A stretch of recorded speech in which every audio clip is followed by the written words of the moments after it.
It's Monday, February 26, 2024. Please like, share, and subscribe. I want to get right into this video today, and I want to acknowledge this first. Lord Jacob Rothschild dies at 87 years old. This is the man back in 2018 that said the New World Order is at risk. And he certainly was part of the development of the New World Order. And I really wonder, not to judge anybody here, but I wonder where he's at today. I'm sure he met his maker, but I'm sure he's in a very, very warm place today. And again, I can't judge. That is only up to God. But you have to think what somebody like Lord Jacob Rothschild did for that 87 years and what he believed in: globalization, one world order, and just probably not a very, very good man. And, you know, we all have to understand that at some point we're all going to meet our maker. We are all going to be judged. And, you know, here's a family that's probably, many would estimate, worth not billions, but actually trillions of dollars. They're very low key. They're very, very private, and they have a very, very deep, dark history. But this is a family worth trillions of dollars. And throughout history, they've done a lot of very, very bad things, a lot of evil things. And, you know, a man here who said that the New World Order is at risk, his New World Order, probably not in a very good place today. And it's a reminder to all of us, you know, that we need to do good things. We need to be walking close to God, and we need to be fighting the New World Order, not becoming part of it, because we're going to meet our maker at one point. You know, and I said on a video a while back that, you know, we're all going to be judged, and God's going to ask you, what did you do for your country? And somebody said, oh, you know, it's not about just your country. What did you do for God?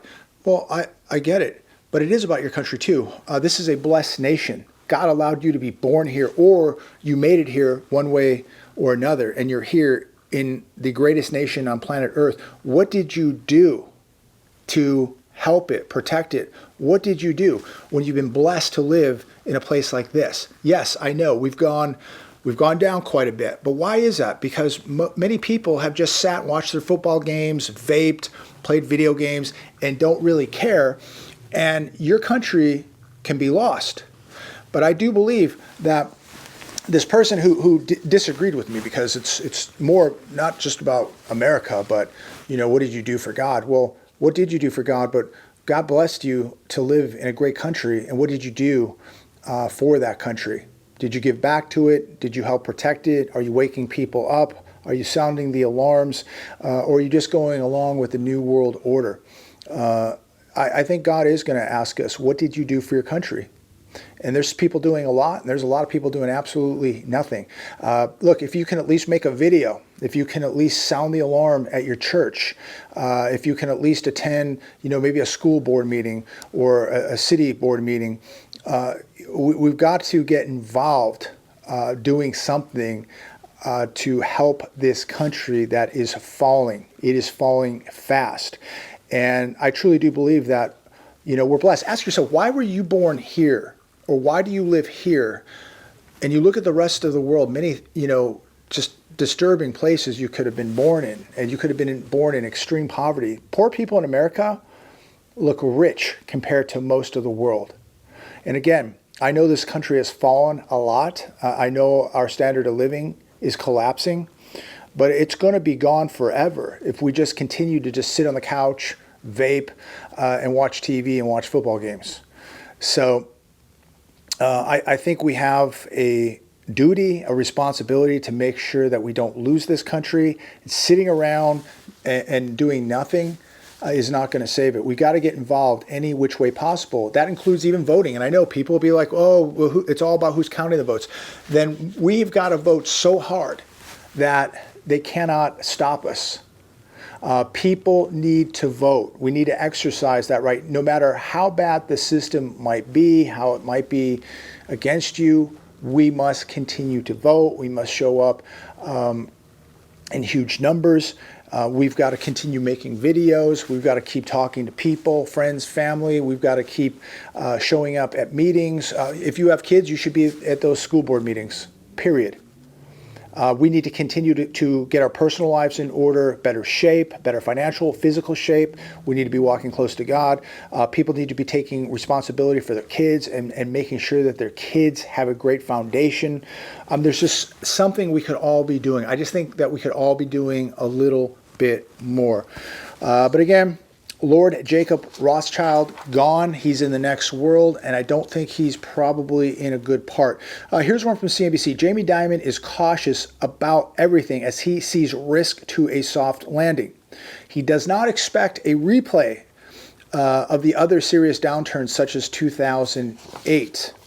Dimon noted there are things out there which are kind of concerning, and I have to ask Mr. Dimon, kind of concerning, and here he is saying that we're not going to see anything like 2008.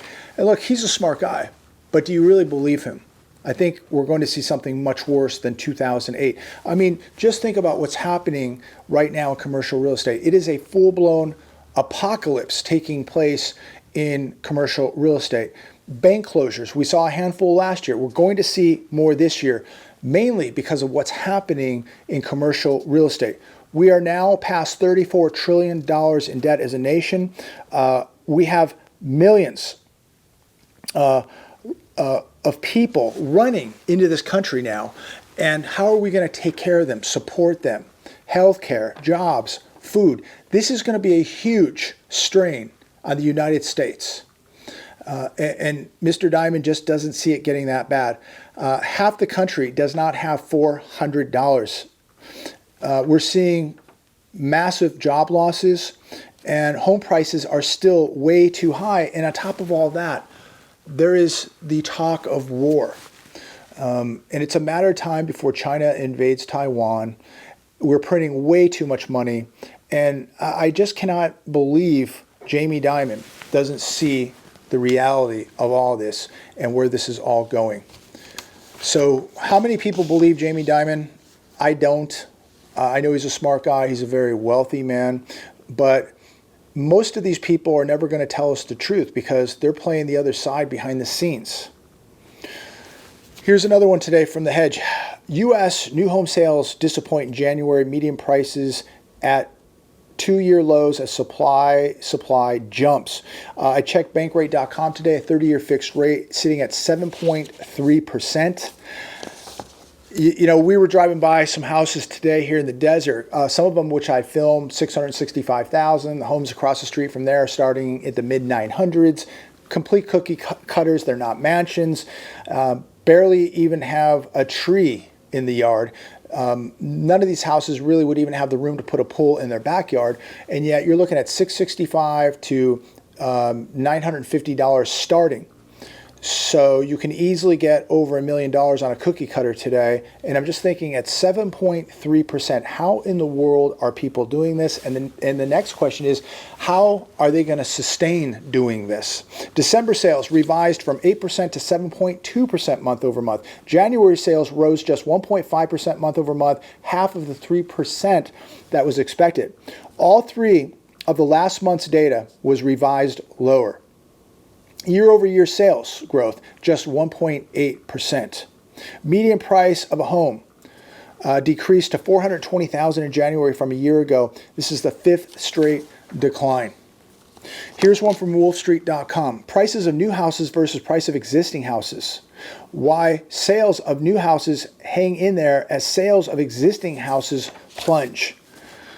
I don't think people can even admit they just want to keep believing in the fantasy that the real estate market's doing well, that it's okay. Existing home sales are plunging. And then when you look at what's happening in new home sales, the only reason new home sales are surviving is, of course, buy downs, incentives, and the lowering of prices. The median price of a new single family house sold in January ticked up from December, but was down by 2.6% from a year ago and by 15.3% from the peak of October of 2022. So if you bought a house a year and a half ago, a new house, it's down 15.3%. Mortgage rate buydowns and incentives are now not, let me stress that, mortgage rate buydowns and incentives are not included in the price declines. So that is telling you and I that the price declines are much more severe than 15.3% from the peak. New homes are definitely, I think, more attractive than existing homes right now, looking at potential purchases, because people are able to get the buy downs, they're able to get the incentives, and so at the end of the day, they're probably at this point paying less for a new home than they are an existing home. And the existing home seller has not picked up on this yet. We have 456,000 new homes on the market right now. That is an 8-month supply. And we are piling up existing homes as I speak. Every day, as I look in the southern part of this country, more and more homes continue to come on to the MLS. They're popping up on Zillow. And I'm seeing more people dropping prices, and the homes are not moving. And days on market, I mean, some of these homes are getting very, very stale, ladies and gentlemen. And I'm seeing price reductions. They're not moving. Why is that? Because they're still completely overpriced. People are still in fantasy land that this is 2 years ago and that they're going to get this crazy number, that they're going to win the lottery on their home. It's not going to happen now. It is not going to happen. You have too many people now waking up to this, and you have too few people who can qualify to even buy a home at this point. Too many people are waiting on the sidelines because they don't even know if they're going to have a job tomorrow. Credit's being destroyed. Spouse lost a job. They're in the middle of a divorce. They can't sell their house.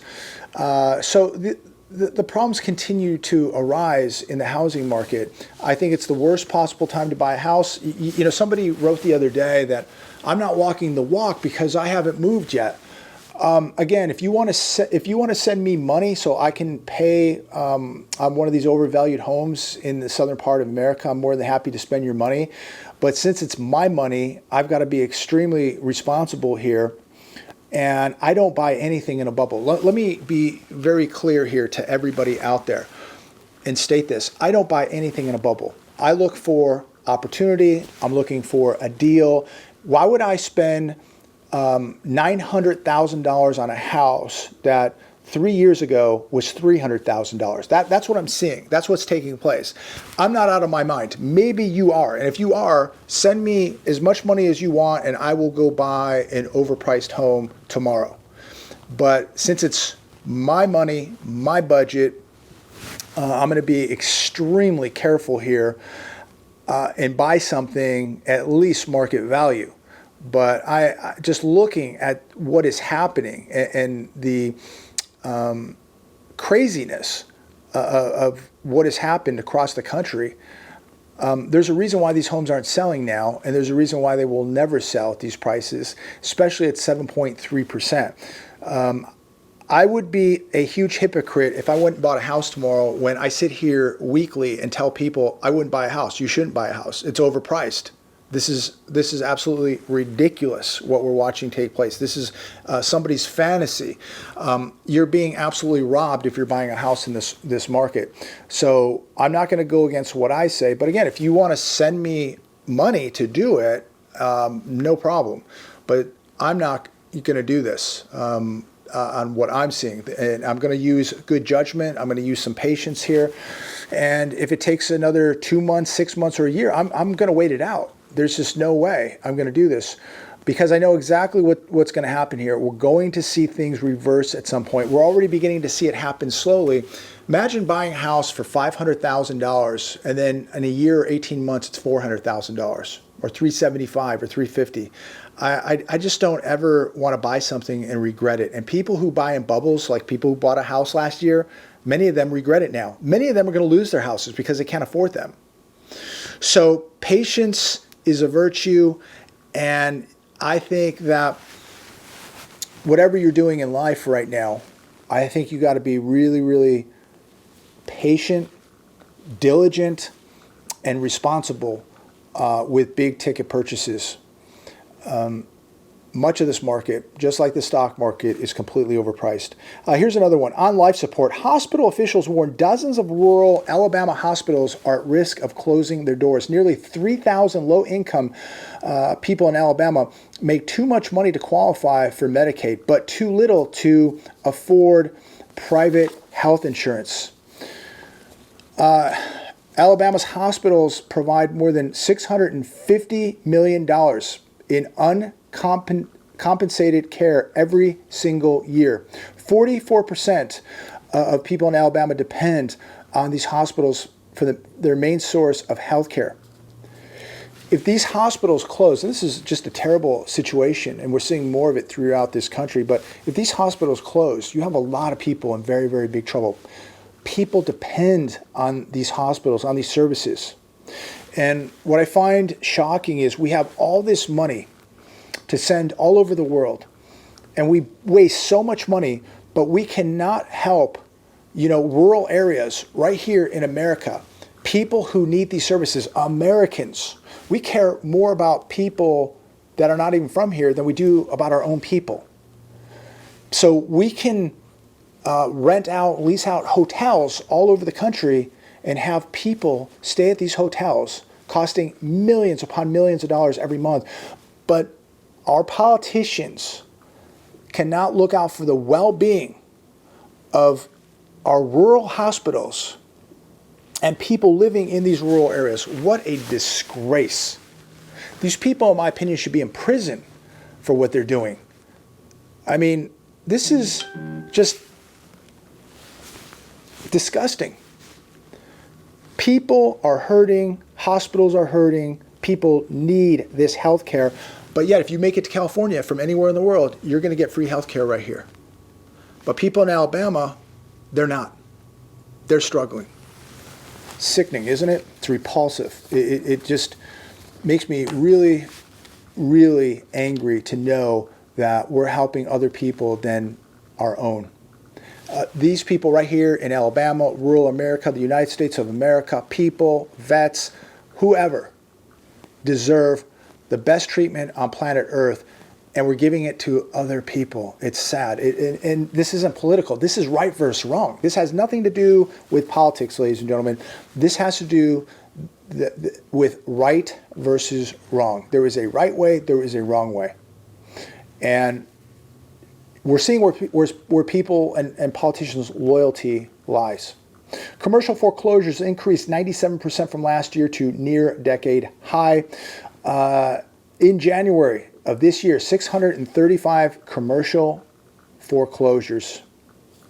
What do you think is going to happen to these regional banks that made most of these commercial loans? And on top of that, the values of these buildings is being decimated. 40, 50% off, higher, even 80, 90% in some cases. And it's going to get worse. Now it's even more cost effective to knock these buildings down and put up tennis courts. I mean, this is unbelievable. Why couldn't we take some of these buildings and maybe house some of our homeless? How about our vets? I watch these commercials in the morning. There's a couple of them, but one of the charities is Tunnels to Towers. Seems like an incredible organization. There's another one also. But why do these people have to ask us for money? Where is our tax money going? Where are all these billions of dollars going that seem to disappear or go to other countries? Why are they not going to places like Tunnels for Towers? Why are we not taking some of these commercial buildings and retrofitting them for people to be housed, like our vets, like our homeless, maybe people that have mental disorders? Why are we not building these structures into something that can be productive. Instead, we're going to demolish them and build tennis courts or charging stations. It makes no sense to me whatsoever. But again, they can spend millions of dollars in cities monthly renting out hotels for people to come in from all over the world. But if you need a place to sleep, you're going to need a tent or a cardboard box, and you can be out somewhere in Los Angeles or Chicago or Seattle or San Diego, you name it. But you're not going to get health care. You're not going to get help. You're not going to get a meal. You're on your own. Unemployment benefits, emergency savings. Here's how to get by without a paycheck after a job loss. More and more of these articles, this is on CNBC, you're seeing more and more of these articles preparing you that you're going to be losing your job and what to do. And their answer, they don't really have an answer, but one of the answers is apply for unemployment immediately, ASAP, because it's going to take weeks for you to get an unemployment check. It says adjust your budget. Well, how can you adjust your budget when you're living paycheck to paycheck? If you're lucky. Many people can't even make it to their next paycheck. The article says hopefully you have an emergency fund to tap into. Half this country doesn't even have $400. Then it says tapping into your retirement accounts should be your last resort. That's what people are going to have to do if they even have that. And there's not a whole lot of money probably in the average retirement account, unfortunately. It's going to get ugly, ladies and gentlemen. If you think it's bad now, wait till you see what's coming. Here's one from the economiccollapse.com. This is what the early stages of a severe recession look like. And I would replace that word and say depression, because I think that this is much worse than any recession. I think we've been in a recession for quite a while now, and it's been evolving into a depression. In the article, it says that it's feeling a lot like 2008, 2009 again. Foreclosures are ticking up. I would say that this feels like something beyond 2008, 2009. I remember 2008 very well. This seems a lot worse, to be honest with you. The debts, the deficits, much worse. Too many people on the streets. We have too many people dying of drug overdoses. The infrastructure from even back to only to 2008 to now, looking at just the infrastructure of cities. I was looking at I-10 today. It's crumbling. A lot of garbage on the road. This is much different than 2008 or 9. Please comment down below. What do you think? Does this make you... A lot of people have written in and said this feels like, the 2008 crisis. I think it's a lot worse. I think it feels a lot different. Delaware experienced the most foreclosure filings last month. Guess who came in number 2? Nevada was second, mostly due to the large number of foreclosure filings in Las Vegas, of all places. And we just hear how great Vegas is doing. And, I used to have people in the real estate industry from Las Vegas write me all the time and tell me how wrong I was and how business is booming, and wait till the rates go down. Guess what, ladies and gentlemen? The mortgage rates aren't coming down. They're going to be staying around 7%, and we're going to be lucky if we don't see 10%. I think that we could see rates blow past 7%. All I know is last year a lender was telling me last summer that they're going to be coming back down to 4.5%. Good luck. But again, that's somebody in the industry. These agents, the brokers, the lenders all want to make us feel good that this is a great time to buy a house and get a loan. They are sadly mistaken. But we are seeing Las Vegas, the number 2 in foreclosure filings last month. Vegas had a filing for every 1,923 units in January. That doesn't sound like much, but it's ticking up, and you're going to see it go much, much higher. And when you look at, layoffs, tech companies, media companies, the mom and pop businesses, the restaurants, the Walmarts, this is, again, another indication, another sign that things are heading in the wrong direction, and that we're in the early stages of something very volatile. And I think that you're going to see a very, very severe depression in America, and big trouble is ahead. And, again, talking today, when we were driving by some of these houses, and I'm thinking to myself, and I'm asking, how are people going to sustain this lifestyle that they bought a year or two ago with, a cookie cutter mortgage at $5,000 a month? I mean, you can go buy one of these cookie cutters for $665, $700 grand, 10 feet from your neighbor, built extremely quick and extremely cheap, and you're looking at roughly about a $5,000 a month mortgage. You have an HOA, you have insurance, you probably have a car payment, health insurance, you got to eat, you got to pay your taxes. How are people going to sustain this? I just don't get it. I'm looking at the job losses, even though they're telling us unemployment's at 3.7%, and that jobless claims were only 200,000 on Thursday. Why are so many people working 2 and 3 jobs? And why do we have 100 million people in this country not in the labor force? Something just does not add up. And when you look at the prices of these homes, cars, health insurance, car insurance, when you look at the condition of people's savings, people's health, the condition of their jobs, I think most people would agree this is 110% unsustainable. I mean, people are literally living on the razor's edge. One little speed bump, one little emergency, they're in big trouble. They're in big trouble. And I really wonder, how many people are 1, 2, 3 payments behind on the house, the car, the credit cards. This is really it's getting really complicated, ladies and gentlemen. It's getting very, very complicated. This is why suicide, drug use, addictions are going through the roof. People don't know how to cope with this. People got sucked into this. They got suckered into this, when they dumped all that money into the market and people were getting stimulus checks and PPP loans and unemployment benefits, and people were making $1,000 a week, not even having to go to work. They didn't have to pay rent. They didn't have to pay mortgage, and some people are still in moratoriums. This is going to be really, really bad, and I'm going to continue to bring you the latest data. I'm going to continue to sound the alarm.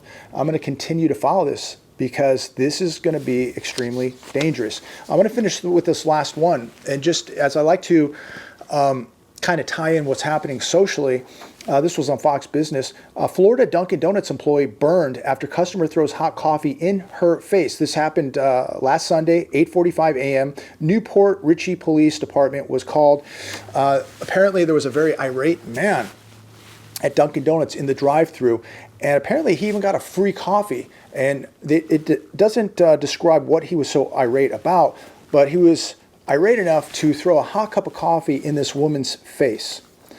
Hopefully she's okay. She does have burns, but I think she's going to be all right. I mean, people are just trying to make a living. This is probably, one of these women's jobs.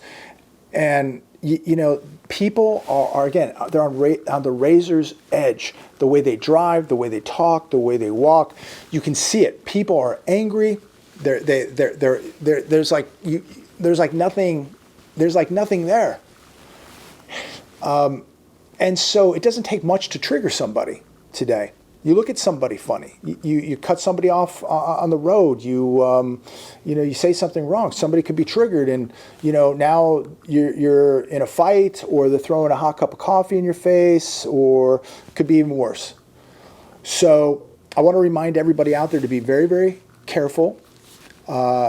Exercise situational awareness, and remember, if somebody says something, gives you the finger, looks at you, cuts you, it's not a big deal. It's not really worth escalating, okay? And maybe I'm the wrong person to say something like that, but it really isn't. I'm trying to be more patient with people because it's just not worth it.